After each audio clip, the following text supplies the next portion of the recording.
మన జీవితంలో కూడా ఏం చేయాలంటే దేవునికి నమ్మకస్తునిగా మనం ఉండాలి.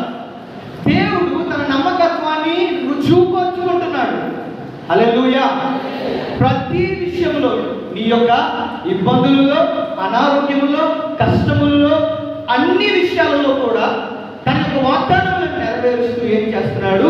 ఆయన నమ్మకత్వాన్ని నిరూపించుకుంటున్నాడు. కానీ మన వరకు వచ్చేసరికి మనం ఏం చేస్తున్నామంటే నమ్మకంతో ఆయన వైపు చూడట్లేదు. దేవుణ్ణి నిజముగా నమ్మడం వేరు. ఏమన్నానండి నేను? దేవుణ్ణి నిజముగా నమ్మడం వేరు, నమ్మామనే ఊహలో బ్రతకడం వేరు, నమ్మించి బ్రతకడం వేరు. ఫస్ట్ ఆఫ్ ఆల్ ఏంటి? నిజముగా నమ్మడం వేరు. రెండు, నమ్మామనే ఊహలో బ్రతకడం వేరు. మూడోది ఏంటి? నమ్మించి బ్రతకడం వేరు. ఈ మూడింటికి చాలా డిఫరెన్స్ ఉంది. నిజముగా దేవుని నమ్మడం అంటే ఏంటంటే సమస్తమును ఆయనకు లోపరచి ఆయనకు విరోధమైన కార్యం మన జీవితంలో నుంచి పక్కన పెట్టి ఆయనకి ఏమి ఇష్టం లేదో పక్కన పెట్టి ఆయన చిత్తాన్ని ఆయన ఇష్టాన్ని చేస్తూ మనం ఏమి అడిగినను ఆయన మీద నమ్మిక ఉంచి విశ్వాసంతో అడిగితే అది నిజముగా ఆయన నమ్మడం.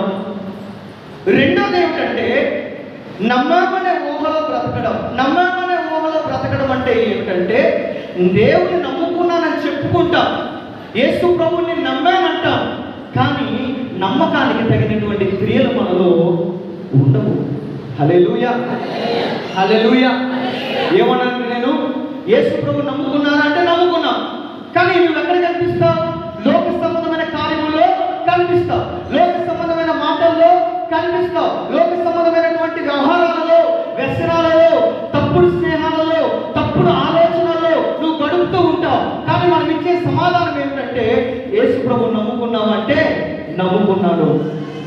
దీన్ని ఏమంటారంటే నమ్మాననుకుంటున్నావు కానీ నమ్మాననే ఊహలోనే నువ్వు బ్రతుకుతున్నావు. హల్లెలూయా. నువ్వు నిజముగా విశ్వసించిన వాడవైతే ఆయనకు విరోధమైన ప్రతి కార్యాన్ని విడిచిపెడతావు. నీకు తెలుసు అదేమిటో, అది నువ్వు చేయకూడదని తెలుసు, అక్కడికి నువ్వు వెళ్ళకూడదని తెలుసు, ఆ యొక్క వ్యక్తితో సహవాసం నీకు ఉండకూడదని తెలుసు, నువ్వు దేవుడికి విరోధమైన కార్యము, ఇది దేవుడికి విరోధమైన దృశ్యమని నీకు తెలుసు, కానీ నువ్వు దాన్ని విడిచిపెట్టలేకపోతున్నావు అంటే ఊహలో తేలుతున్నావు. మూడవదిగా గమనించినట్లయితే నమ్మించి బ్రతుకుతూ ఉన్నావు. హల్లెలూయా. నమ్మించి బ్రతకడం అంటే ఏమిటంటే బయటికి కనిపించని బహిరంగంగా కనిపించని పాపాలు, వీటిని మూట కట్టుకుంటూ ఉంటావు లోపల. బయటికి ఎలా కనిపిస్తామంటే we are so pure, we are holy, we are worthy to praise God. దేవునికి ప్రార్థన చేయడానికి యోగ్యులను ఏం చేస్తూ ఉంటాం? బయటికి కనిపించగానే లోపల ఏం చేస్తూ ఉంటాం అంటే దేవుడికి విరోధమైన కార్యములు. అంటే మనం ఏం చేస్తున్నాం? నమ్మిస్తూ ఉంటాం. ఇంకొక ఎగ్జాంపుల్ ఏమిటంటే భర్తకు తెలియకుండా భార్య, భార్యకు తెలియకుండా భర్త, మళ్ళీ కనిపిస్తే వీఆర్ లవ్ బర్డ్స్ అంటాం. మేము చాలా మంచి దాంపత్య జీవితం గలవాళ్ళని ఎలివేట్ చేసుకుంటూ ఉంటాం. కానీ వీళ్ళకి తెలియకుండా వాళ్ళు, అది ఫ్రెండ్షిప్లో కావచ్చు, లోక సంబంధమైన ప్రేమలో కావచ్చు, అది దేవుడి విషయంలోనే కావచ్చు, నమ్మించి బతకడం ఏమిటంటే ఈ రోజు మొదలుకొని ప్రభువా నీ కోసం నేను జీవిస్తానంటావు. ఇక్కడి నుంచి బయటికి వెళ్ళగానే ఇక లోకముతో సహవాసం. హల్లెలూయా. అంటే నీ అభివృద్ధి నీ జీవితంలో జరగకుండా, న్యూ ఇయర్ రోజు నువ్వు తీసుకున్న వాగ్దానము నీ జీవితంలో నెరవేరకుండా చేస్తున్న క్రియలు ఇవన్నీ. అంటే దేవుడు నమ్మదగిన వాడు, తన వాగ్దానాలను ఆయన నెరవేరుస్తున్నాడు.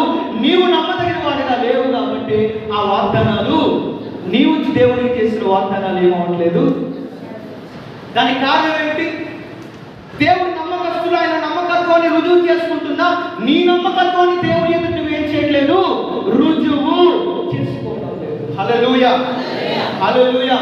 కాబట్టి the lord wants your faith.